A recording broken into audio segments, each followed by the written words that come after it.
Saudara, pembukaan kembali akses jalan di sejumlah wilayah di Sumatera Barat menjadi prioritas utama dari upaya pemulihan wilayah terdampak bencana.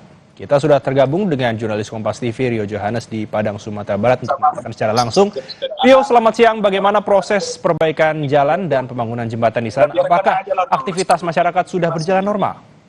Ya, Igun dan juga saudara, memang sampai saat ini aktivitas masyarakat belum bisa dikatakan normal karena memang ada beberapa kawasan yang masih mengandalkan jalur darurat, akses darurat untuk keluar masuk wilayah mereka. Dan dapat saya laporkan bahwasanya pasca kedatangan Presiden Prabowo kemarin, itu sudah 4 jembatan Baili yang dibangun, satu di Kabupaten Pasaman Barat, 2 di Kabupaten Solok, dan 1 lagi di Kabupaten Padang Pariaman, tempat di mana Presiden Prabowo kemarin itu langsung melakukan peninjauan proses pembangunannya. Nah, dalam hal ini memang di Kodam 20 Imam Bonjol menyatakan bahwasanya saat ini sudah ada 7 lagi jembatan Baili dan 5 jembatan Aramco yang akan siap untuk dibangun untuk menyambung akses masyarakat. Dan untuk titik di mana jembatan ini akan dibangun, itu Kodam 20 Imam Bonjol akan berkoordinasi dengan BPBD Provinsi Sumatera Barat untuk mengetahui titik-titik yang akan diprioritaskan sebagai tempat pembangunan jembatan Baili dan maupun jembatan Aramco tersebut. Demikian, Igun. Baik, tentu sejumlah jembatan ini masih dalam proses pembangunan, Rio. Tapi bicara mengenai distribusi bantuan di sana, apakah ada hambatan, Rio? Untuk distribusi bantuan saat ini sudah bisa semua dijangkau, baik itu walaupun meski tidak bisa dengan kendaraan roda 4, semua bantuan sudah bisa disalurkan dengan menggunakan kendaraan roda 2. Seperti yang terakhir itu di daerah Batu Busu, Kecamatan Pau, Kota Padang, itu 2 hari yang lalu memang aksesnya putus kembali karena terjangan banjir bandang susulan.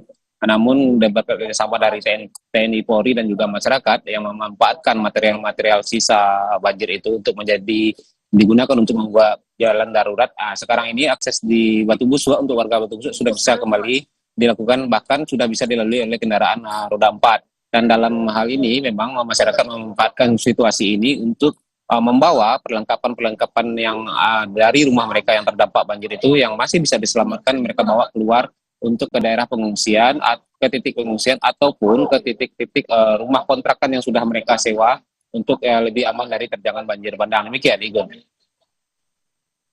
Warga yang masih ada di mengontrak rumah sewa, tapi apakah masih banyak warga yang menginap di pengungsian, Rio?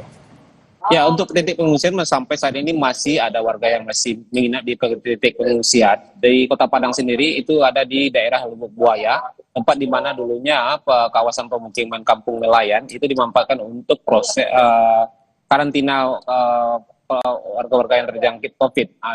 Nah, bangunan inilah yang kembali dimanfaatkan untuk tempat evakuasi sementara bagi warga yang terdampak banjir bandang.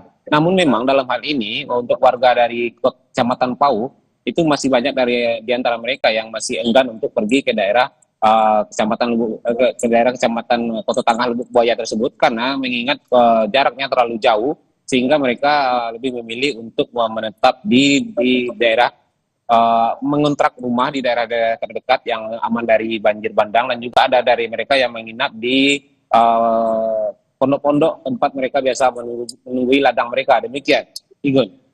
Baik, terima kasih informasi Anda, Rio Johannes. Selamat bertugas kembali.